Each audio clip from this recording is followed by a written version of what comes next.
इस स्तोत्र को सुनने का क्षण हर किसी के जीवन में नहीं आता। अगर आया है तो यह सूचक है कि आपने पिछले जन्मों में पुण्य कर्म किए हैं। ध्यान रहे, जो इसे सुन पा रहे हैं वे अपने जीवन के सबसे बड़े आध्यात्मिक परिवर्तन की दहलीज पर खड़े हैं। चूकना मत। जय श्री राधा कृष्ण। इस दिव्य श्री कृष्ण स्तोत्र की रचना स्वयं ज्ञान की देवी सरस्वती ने की है। इसका इतिहास ब्रह्मवैवर्त पुराण में वर्णित है। स्तोत्र का अंतिम श्लोक इसकी फलश्रुति है, जिसमें वर्णित है, जो व्यक्ति प्रातःकाल उठकर सरस्वती द्वारा रचित इस स्तोत्र का पाठ करता है वह बुद्धिमान होता है, धनवान बनता है, विद्यावान होता है और सदा पुत्रवान रहता है। यह ज्ञान सभी को प्राप्त हो, इसीलिए श्लोक के साथ अर्थ भी व्यक्त किए गए हैं। इस वीडियो को अंत तक देखना न भूले। अंत में आने वाला दिव्य श्री कृष्ण श्लोक वह है जिसे अधिकांश लोग सुनने से चूक जाते हैं, जबकि वही सबसे गहरा प्रभाव छोड़ता है। यह चैनल उन लोगों के लिए है जो किसी और पर नहीं, केवल भगवान पर भरोसा रखना चाहते हैं। यहाँ प्रस्तुत प्रत्येक स्तोत्र चयनित, शास्त्र सम्मत और साधना प्रभावित है, जिससे आप प्रत्यक्ष रूप से ईश्वरीय सहायता अनुभव कर सकते हैं। इसीलिए चैनल को सब्सक्राइब अवश्य कीजिएगा और वीडियो के अंत में जय श्री कृष्ण कमेंट करना न भूले। ऐसे रहस्यमय और दिव्य स्तोत्रों को साझा करना भी पुण्य का कार्य है, इसीलिए इसे शेयर अवश्य करें। आइए सुनते हैं सरस्वती कृतम श्री कृष्ण स्तोत्रम। सरस्वत्युवाच रासमंडल मध्यस्थम रासोल्लास समुत्सुकम रत्नसिंहासनस्थं च रत्नभूषणभूषितं रासेश्वरं रासकरं वरं रासेश्वरीश्वरं रसाधिष्ठातृदेवं च वन्दे रासविनोदिनं रासायासपरिश्रान्तं रासरासविहारिणं रासोत्सुकानां गोपीनां कान्तं शान्तं मनोहरं प्रणम्य च तमित्युक्त्वा प्रह्यष्टवदना सती उवास सा सकामा च रत्नसिंहासने वरे इति वाणीकृतं स्तोत्रं प्रातरुत्थाय यः पठेत् बुद्धिमान् धनवान् सोऽपि विद्यावान् पुत्रवान् सदा। सरस्वत्युवाच रासमण्डलमध्यस्थं रासोल्लाससमुत्सुकं रत्नसिंहासनस्थं च रत्नभूषणभूषितं रासेश्वरं रासकरं वरं रासेश्वरीश्वरं रसाधिष्ठातृदेवं च वन्दे रासविनोदिनं रासायासपरिश्रान्तं रासरासविहारिणं रासोत्सुकानां गोपीनां कान्तं शान्तं मनोहरं प्रणम्य च तमित्युक्त्वा प्रह्यष्टवदना सती उवास सा सकामा च रत्नसिंहासने वरे इति वाणीकृतं स्तोत्रं प्रातरुत्थाय यः पठेत् बुद्धिमान् धनवान् सोऽपि विद्यावान् पुत्रवान् सदा।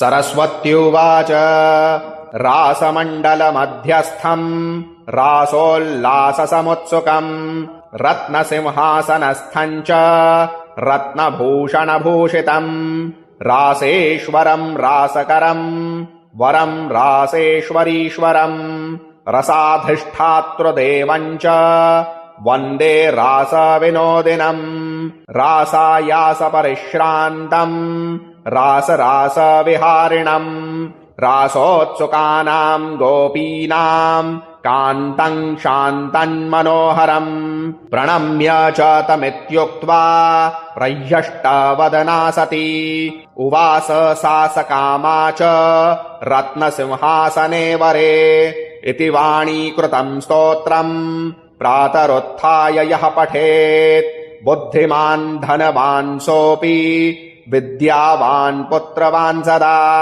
सरस्वत्युवाच रासमण्डलमध्यस्थं रासोल्लाससमुत्सुकं रत्नसिंहासनस्थं च रत्नभूषणभूषितं रासेश्वरं रासकरं वरं रासेश्वरीश्वरं रसाधिष्ठातृदेवं च वन्दे रासविनोदिनम् रासायासपरिश्रान्तम् रासरासविहारिणम् रासोत्सुकानाम् गोपीनाम् कान्तम् शान्तम् प्रणम्य च तमित्युक्त्वा प्रह्यष्टवदना सती उवास सा सकामा च रत्नसिंहासने वरे इति वाणीकृतम् स्तोत्रम् प्रातरुत्थाय यः पठेत् बुद्धिमान् धनवान् सोऽपि विद्यावान् पुत्रवान् सदा।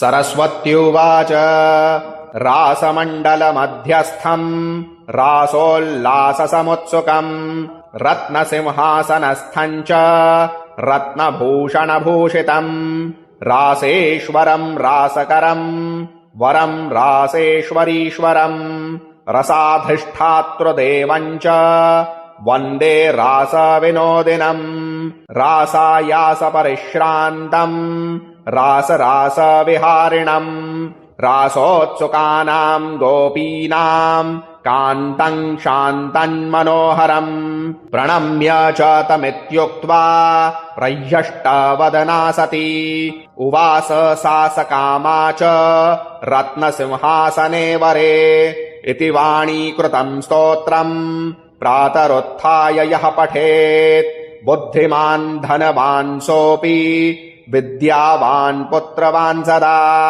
सरस्वत्युवाच रासमण्डलमध्यस्थम् रासोल्लाससमुत्सुकम् रत्नसिंहासनस्थम् च रत्नभूषणभूषितम् रासेश्वरम् रासकरम् वरम् रासेश्वरीश्वरम् रसाधिष्ठातृदेवम् च वन्दे रासविनोदिनम् रासायासपरिश्रान्तम् रासरासविहारिणम् रासोत्सुकानाम् गोपीनाम् कान्तम् शान्तम् प्रणम्य च तमित्युक्त्वा प्रह्यष्टवदना सती उवास सा सकामा च रत्नसिंहासने वरे इति वाणीकृतम् स्तोत्रम् प्रातरुत्थाय यः पठेत् बुद्धिमान् धनवान् सोऽपि विद्यावान् पुत्रवान् सदा।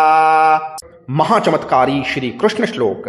वृंदावनेश्वरी राधा कृष्णो वृंदावनेश्वरः जीवनेन धने नित्यम् राधा कृष्ण गतिर्मम। अर्थात श्री राधा जी श्री वृंदावन की ईश्वरी स्वामिनी है और श्री कृष्ण श्री वृंदावन के ईश्वर स्वामी है। मेरे जीवन और धन सर्वस्व के लिए श्री राधा कृष्ण ही मेरी नित्य गति है अर्थात आश्रय है। इस श्लोक का 108 बार जाप करने से मन संसार से हटकर युगल सरकार राधा कृष्ण के चरणों में स्थिर हो जाता है। साधक के भीतर सेवा और प्रेम का वह भाव जागृत होता है जो वृंदावन के संतों का परम धन है। यह श्लोक न केवल एक प्रार्थना है बल्कि एक महामंत्र है जो चित्त की चंचलता को समाप्त कर परम शांति प्रदान करता है। राधे राधे। ओम सरस्वती कृतम् श्री कृष्ण स्तोत्रम्।